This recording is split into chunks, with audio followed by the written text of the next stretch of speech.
Mulai ya. We use the application on Quest in analyzing question items. Well, I would like to first apologize because I would like to jump into the technique or maybe the tips on using the application. There are five things that I'm about to proceed with this presentation. The first one is on the step on how to use Quest, and then the next one is the way how to read the simultaneous analysis results, and the next one is how to read analysis result on items, as well as analysis result on subject, and the last one is on of item with classical theory. Well, the step on preparing how to use the Quest, I would like to begin with when you are having maybe a simple quiz. Maybe you put your question in a quiz in a Google form, and then maybe you have multiple questions in like in the screen. Here I have 10 questions, and then of course it's been done by several students. And in the spreadsheet, you will see that the result shows the participant, and then the answers they provide to the Google form. And then to use the Quest, first you will have to provide a folder, a certain folder. And after you provide a folder, you will have to create two files which are going to be used as the data file and the data control. These two files are obligatory if you want to run the analysis through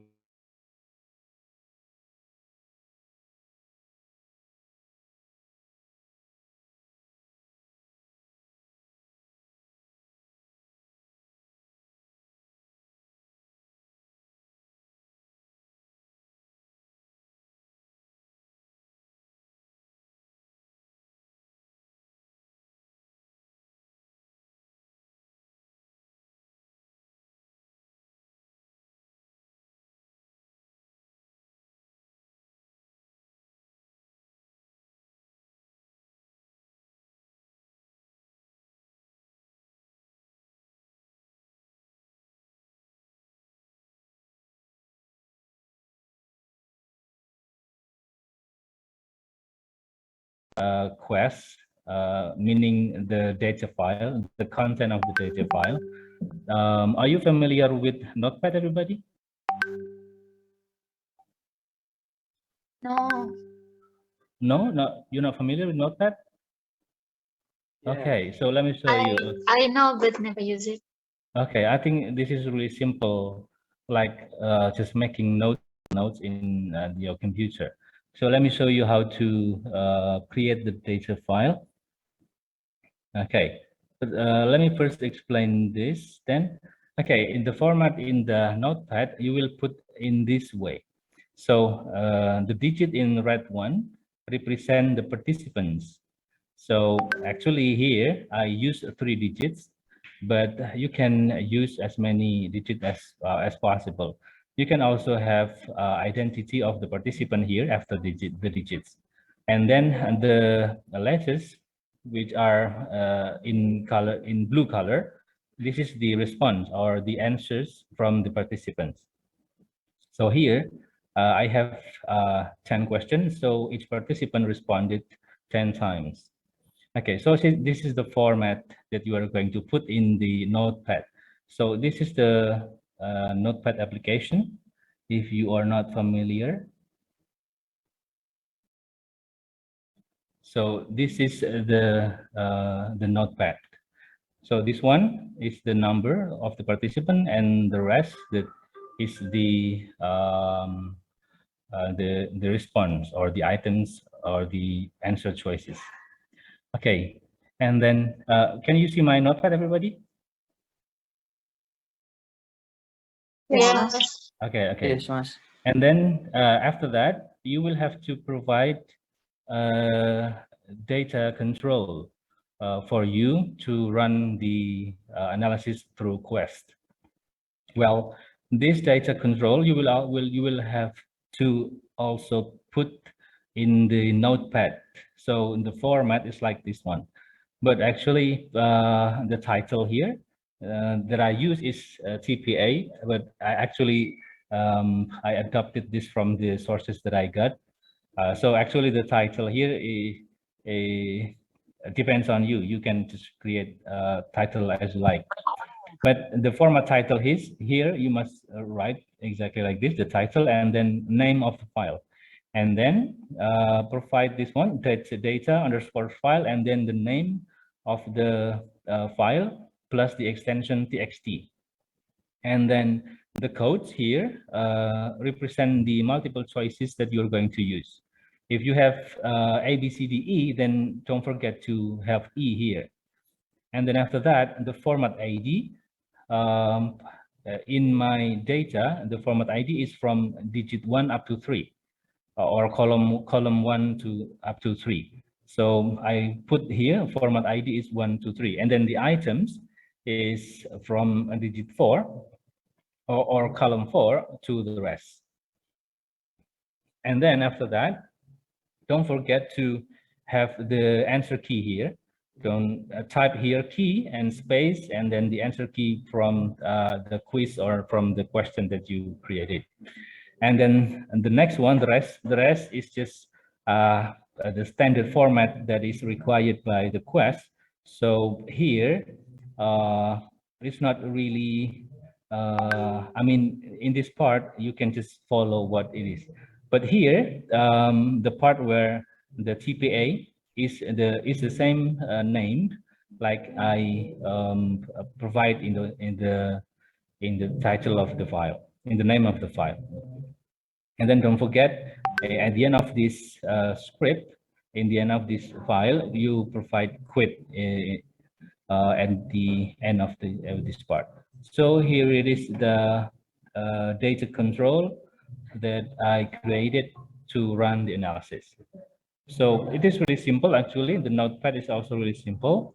But yes, when you are doing it yourself, you will begin to do this simple step, and you will have to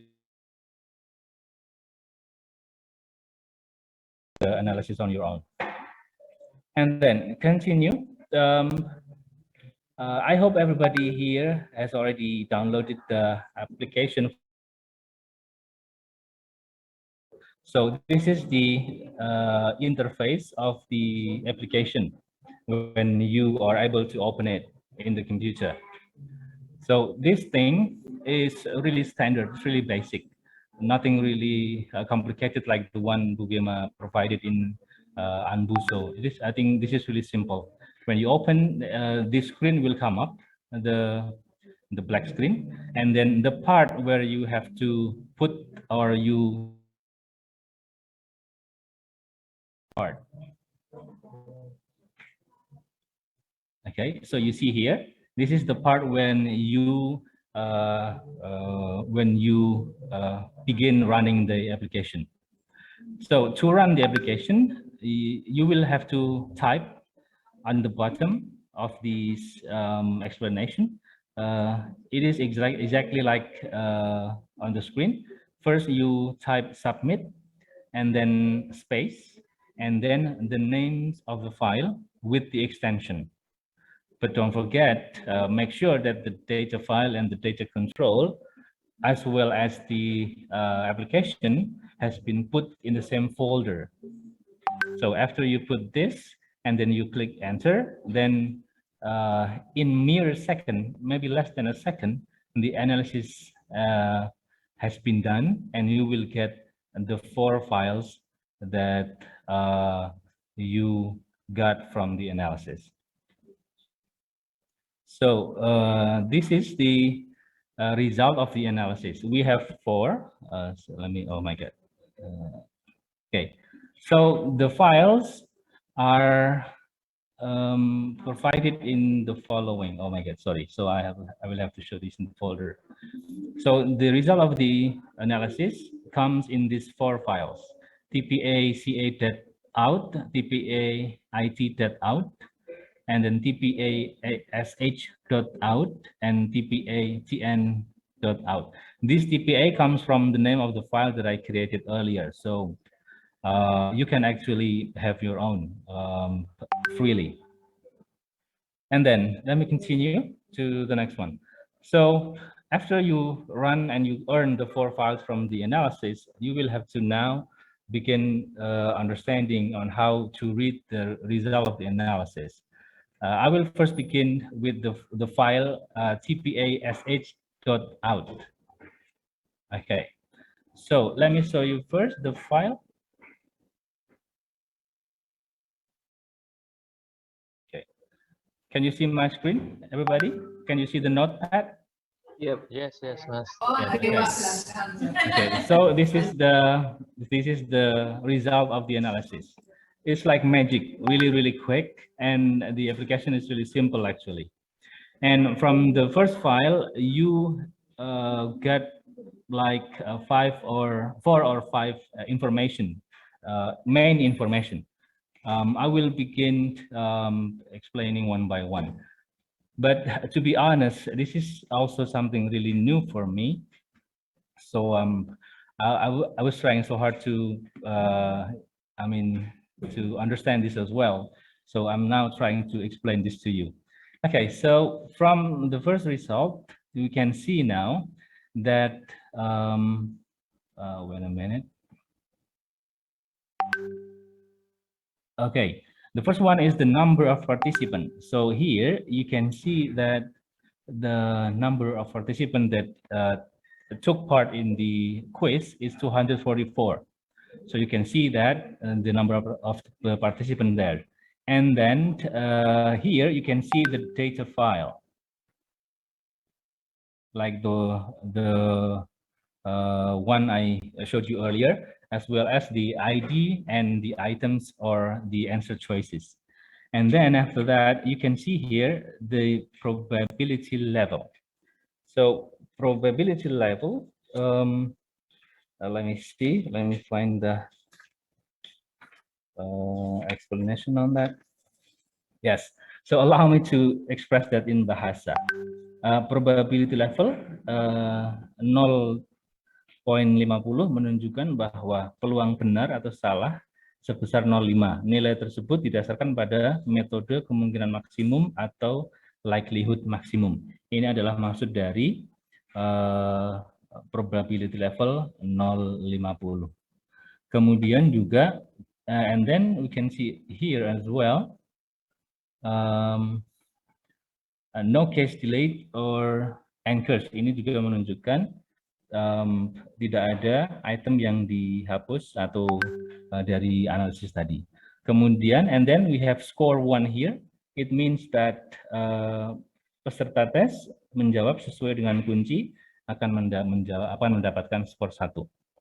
So this is the very basic information that you got from the first file. And then we go on to the result that you got from the first file.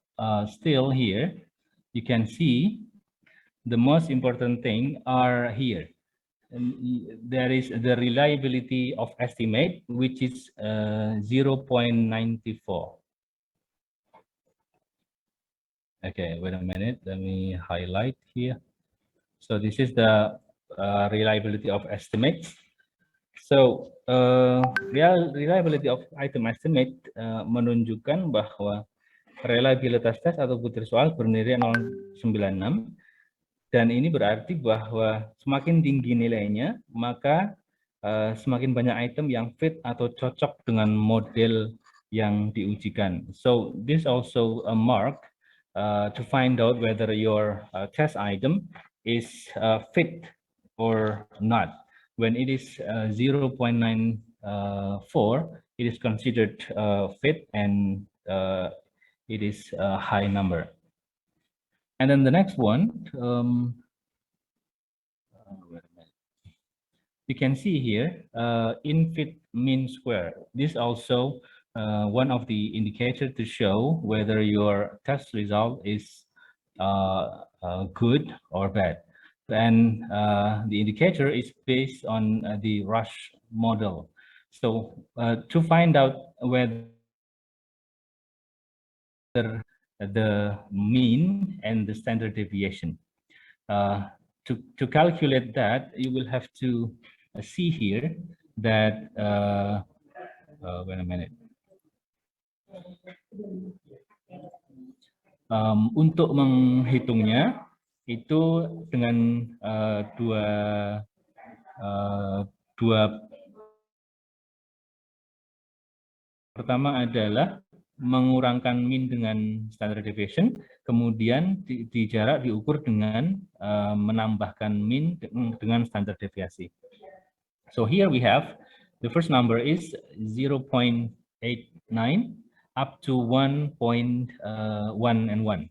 So this number, if we refer to the criteria, it is cocok with the model Rush. So here you can see that the question that I have is somehow fit to Rush model. Another way, we also measure the outfit T.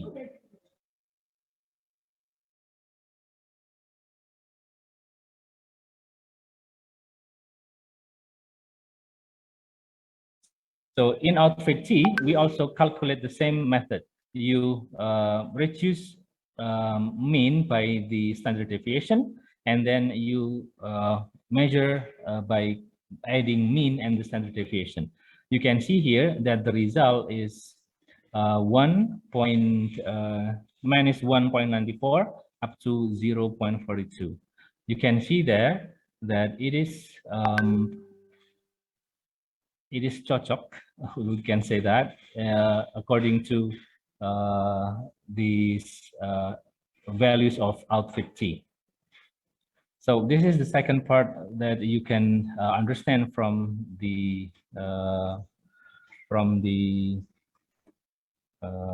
first result. Okay, the next one, we can also see whether the summary of case estimate is applicable or adequate to Rush model.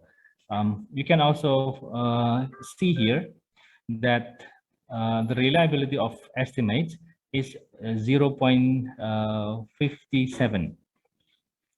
Case here means that the participant, let me highlight a bit, sorry. So, okay, pay attention to this. Earlier, I mentioned the reliability of item estimate. So here is the case estimate. In this part, it shows the point is the score is 0.57. It means that the participant is not really stable, meaning that their ability to answer questions is not really stable. Then sometimes they can have good marks, and sometimes in other tests they may have a lower score. And to determine whether the case estimate is adequate to Rush model, so we also count the same way by measuring the mean and standard deviation. We can see here then the score, the final score is 0.82 to 1.18. So we can see here that it is cocok dengan model Rush. Okay, are you still with me, everybody? Yes. Yes, Mas.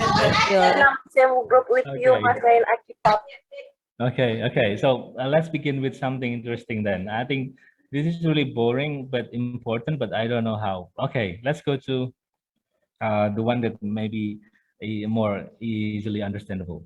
Okay, so after running the analysis, in the first part, you will also see the spread of the questions. Okay, wait a minute. Okay, in the result, you can see here, oh, wait a minute, sorry. All right.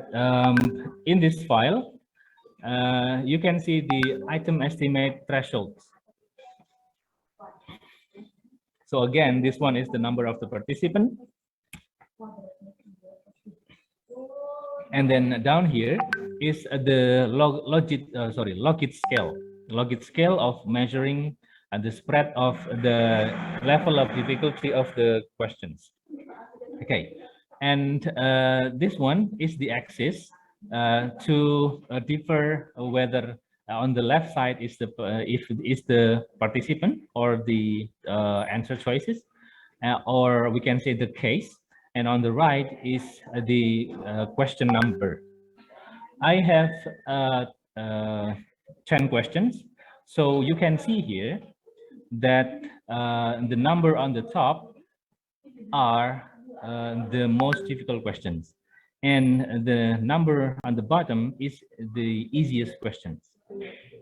Okay, you can also see in the left that this X on the bottom means that this is the low achieving students, and in this top left part you can see that this is the high achieving students.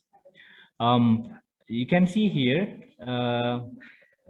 between left axis and right axis, this shows a balance, meaning that um, um, smart students are smaller in numbers, as well as the what I can say low achieving students.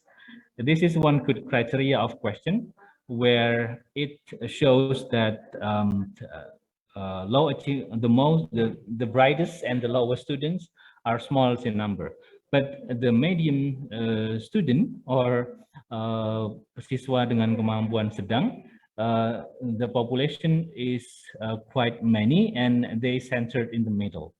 And the question also applies the same, that in the middle here, the level of difficulty of the questions are a medium. So if this type of question also represent a good quality of test.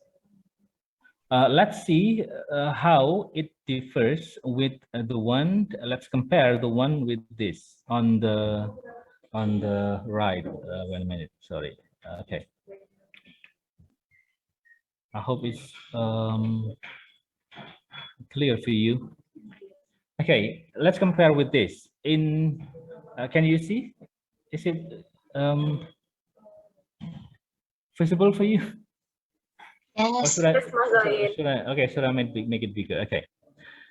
In this part, this number 38 is the most difficult question. Even in this diagram, no student can answer this question. And you can see here, most students only answer a very few question, only question number 6, 15, and 26, meaning that this question is too difficult for the majority of the students.